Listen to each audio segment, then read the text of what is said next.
एक बार भगवान का सेवक उनको कहता है कि भगवान आप एक जगह खड़े खड़े थक गए होंगे।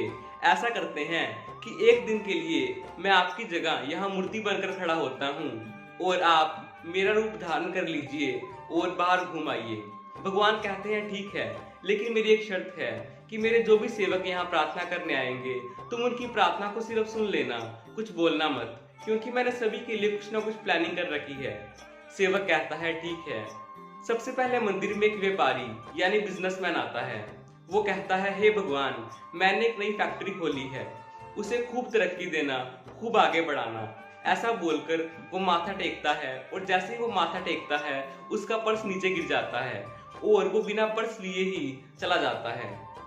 सेवक का मन तो बहुत करता है कि वो उस व्यापारी को, उस बिजनेसमैन को रोक ले और कहे कि आपका पर्स नीचे गिर गया है, उसे उठा लीजिए और ले जाइए, लेकिन उसे भगवान की शर्त याद आ जाती है, इसलिए वो उस व्यापारी को, उस बिजनेसमैन को कुछ नहीं कहता।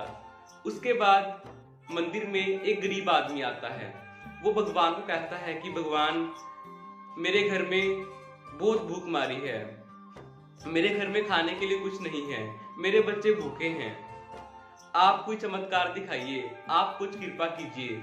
ऐसे में उस गरीब व्यक्ति की नजर नीचे गिरे हुए पर्स पर पड़ती है और वो भगवान का शुक्रिया अदा करता है और उस पर्स को ले जाता है।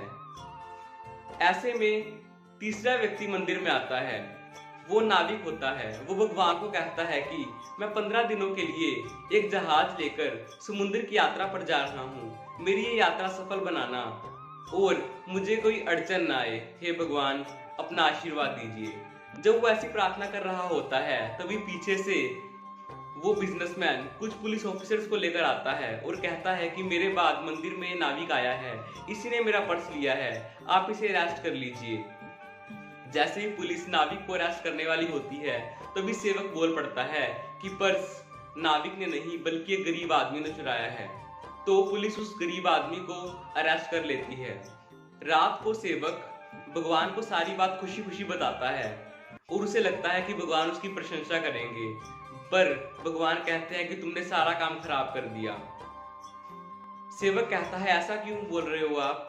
भगवान कहते हैं कि जो बिजनेसमैन था, जो व्यापारी था, वो गलत काम करके पैसे कमाता था और अगर उसका थोड़ा बहुत पैसों का नुकसान हो भी जाता, उसका पर्स गुम हो भी जाता, तो उसे कुछ खास नुकसान ना होता, बल्कि उसका पाप ही कम होते, क्योंकि वो पर्स एक गरीब आदमी को मिला था जिसके घर में भूखमरी थी, उसके बच्चों का पेट पल जाता।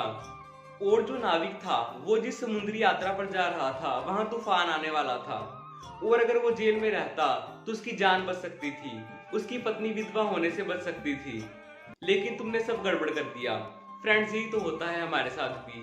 जब हमारी लाइफ में कोई प्रॉब्लम आती है, कोई मुसीबत आती है, तो हम भगवान को पूछते हैं कि आपने मेरे साथ ऐसा क्यों किया, मेरे साथ ही हमेशा ऐसा क्यों होता है।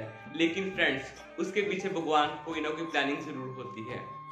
तो अगर मैं इस वीडियो को कंक्लूड करूं तो मैं ये कह सकता हूं कि अगर आपकी लाइफ में कोई प्रॉब्लम आए, कोई मुसीबत आए, तो उसे डरो मत, दुखी मत हो, इस कहानी को याद करो और सोचो कि जो होता है अच्छे के लिए होता है, जो होता है अच्छे के लिए होता है।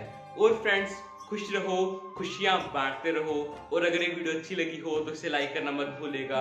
कमेंट सेक्शन में बताइए कि आपको वीडियो कैसी लगी और इस वीडियो को शेयर कीजिए अपने फ्रेंड्स के साथ, अपने रिलेटिव्स के साथ, और इस चैनल को सब्सक्राइब करके बेल आइकन को प्रेस कर दीजिए और ऑल नोटिफिकेशन पर क्लिक कर दीजिए ताकि ऐसी वीडियोस आप तक पहुंचती रहें। Thank you friends, thanks for watching. मिलते हैं कोई नई वीडियो में।